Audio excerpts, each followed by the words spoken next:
Idol, ano ang pagkain na dapat iwasan? Dapat iwasan natin yung matataas na tinatawag nilang saturated fat.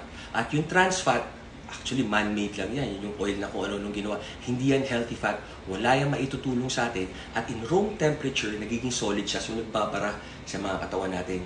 So sa mga kaibigan natin dyan na medyo gustong pumayat, okay, nakakampi natin ngayon na medyo mainit, pero lagi tayong mag-hydrate ng tubig na may electrolytes. May mga zero calories tayo dyan kung kaya naman. Hindi ko sinasabing mag-fasting na may ulcer.